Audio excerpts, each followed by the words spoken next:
ഇന്ന് പുറത്തുവന്ന വളരെ പ്രധാനപ്പെട്ട ഒരു വാർത്തയിൽ നിന്നാണ് നമ്മൾ തുടങ്ങുന്നത്. 24-ലൂടെ നാടറിഞ്ഞ ഒരു പ്രധാനപ്പെട്ട വാർത്തയിലേക്കാണ് ആദ്യം പോകുന്നത്. 24 ബിഗ് ബ്രേക്കിംഗ്. അന്താരാഷ്ട്ര അവയവ മാഫിയ സംഘത്തിലെ കണ്ണി നെടുമ്പാശ്ശേരി വിമാനത്താവളത്തിൽ അറസ്റ്റിലായിരിക്കുന്നു. തൃശൂർ വലപ്പാട് സ്വദേശി സബിത്ത് നാസർ ആണ് അറസ്റ്റിലായത്. ആളുകളെ ഇറാനിലെത്തിച്ച് അവയവമെടുത്ത് വൻ വിലയ്ക്ക് വിൽക്കുന്ന സംഘത്തിലെ പ്രധാന ഏജന്റാണ് ഇയാൾ എന്നുള്ളതാണ് പോലീസ് നൽകുന്ന വിവരം.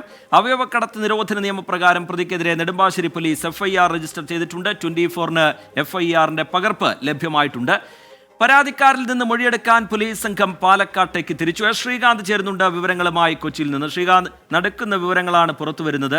ഈ അവയവ മാഫിയയിലെ ഈ സംഘത്തിലെ പ്രധാന കണ്ണിയാണ് ഇപ്പോൾ പിടിയിലായിരിക്കുന്നത്. പോലീസ് എന്താണ് ഇതുമായി ബന്ധപ്പെട്ട് പറയുന്നത്? ഇവരുടെ പ്രവർത്തനങ്ങൾ എങ്ങനെയായിരുന്നു? ഇനിയും ഒരുപാട് കാര്യങ്ങൾ ഇതുമായി ബന്ധപ്പെട്ട് അറിയേണ്ടതുണ്ട്. പോലീസിൽ നിന്ന് ലഭ്യമാകുന്ന വിവരങ്ങൾ എങ്ങനെയാണ് ശ്രീകാന്ത്?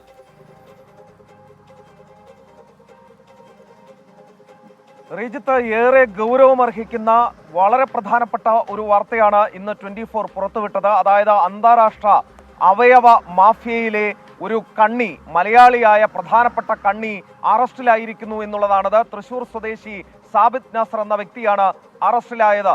ഇയാളെ ഇന്ന് ഉച്ചയോടുകൂടി നെടുമ്പാശ്ശേരി വിമാനത്താവളത്തിൽ വെച്ച് ഇമിഗ്രേഷൻ അധികൃതർ തടഞ്ഞുവെച്ച് നെടുമ്പാശ്ശേരി പോലീസിന് ഏൽപ്പിക്കുകയായിരുന്നു. ഇറാനിൽ അവയവം നൽകിയ ശേഷം ആളുകളെയും കൊണ്ട് തിരികെ വരുമ്പോഴായിരുന്നു അറസ്റ്റ് എന്നുള്ള കാര്യം പുറത്തു വരികയും ചെയ്യുന്നുണ്ട്. ഇയാളുടെ ഇടപാട് ഇങ്ങനെയായിരുന്നു: വലിയ തുക വാഗ്ദാനം ചെയ്ത് നിർധനരായ ആളുകളെ നേരെ കുവൈത്തിലേക്ക് കൊണ്ടുപോകും. അവിടെ നിന്നും ഇറാനിൽ എത്തിച്ച് അവയവങ്ങൾ കവർന്നെടുക്കും. ശേഷം അത് വലിയ വിലയ്ക്ക് അന്താരാഷ്ട്ര മാർക്കറ്റിൽ അത് വിൽക്കുകയും ചെയ്യും. ഈ നിർധനരായ ഈ അവയവം നൽകിയവർക്ക് വളരെ കുറച്ച് മാത്രം പണം നൽകി ഒഴിവാക്കുക, ഇതായിരുന്നു രീതി. ഇത് നേരത്തെ തന്നെ കേന്ദ്ര സർക്കാരിന്റെ ശ്രദ്ധയിൽ ഇത്തരം കാര്യങ്ങൾ പെടുകയും അതിൽ നിരീക്ഷണം ഏർപ്പെടുത്താൻ നിർദ്ദേശം നൽകുകയും ചെയ്തു. അതിന്റെ അടിസ്ഥാനത്തിലാണ് ഇയാളെ പിടികൂടിയത്. ചോദ്യം ചെയ്യൽ നടത്തിയപ്പോൾ ഇയാൾ കുറ്റം സമ്മതിച്ചിട്ടുണ്ട്. മുൻപ് നിരവധി പേരെ കൊണ്ടുപോയതായി ഇയാൾ സമ്മതിച്ചു. ഇയാളുടെ ഫോണിൽ നിന്നും നിരവധി പേരുടെ അവയവങ്ങൾ കച്ചവടം ചെയ്തതുമായി ബന്ധപ്പെട്ട വിവരങ്ങൾ കിട്ടിയിട്ടുണ്ട്. മാത്രമല്ല, ഏറ്റവും പ്രധാനപ്പെട്ട ഒരു കാര്യം, നിരവധി പരാതിക്കാർ ഇയാൾക്കെതിരെ ഇതിനോടകം തന്നെ രംഗത്ത് വന്നിട്ടുണ്ട് എന്നുള്ളതാണ്. ഇയാൾ ഒറ്റയ്ക്കല്ല ഇതെല്ലാം ചെയ്തത് എന്നുള്ള കാര്യം സ്പഷ്ടമാണ്. പക്ഷേ ഇന്റലിജൻസ് ബ്യൂറോയും വിവിധ കേന്ദ്ര ഏജൻസികൾ അടക്കമുള്ളവരും ഉൾപ്പെട്ട കേസായതിനാൽ പോലീസിന് ഇതിൽ അധിക കാര്യങ്ങൾ പറയാൻ സാധിക്കില്ല. ഒരു പക്ഷേ ഇത് പോലീസിൽ നിന്നും കേന്ദ്ര ഏജൻസികൾ ഏതെങ്കിലുമൊക്കെ ഏറ്റെടുക്കാനുള്ള സാധ്യത പോലും കാണുന്നുണ്ട്. കാരണം അത്രയധികം കോടിക്കണക്കിന് രൂപയുടെ ഇടപാടാണ് നടന്നത് എന്ന് പുറത്തു വരുന്ന വിവരം മനസ്സിലാകുന്നു. നാളെ രാവിലെ 11 മണിക്ക് പ്രതിയെ Angamaly judicial first class magistrate കോടതിയിൽ ഹാജരാക്കും. റിമാൻഡ് സ്വാഭാവികമായും ഉണ്ടാകും. FIR-ൽ ഈ അവയവ കച്ചവടം തടയൽ നിരോധന നിയമപ്രകാരം ഇയാൾക്കെതിരെ കേസെടുത്തിട്ടുണ്ട്.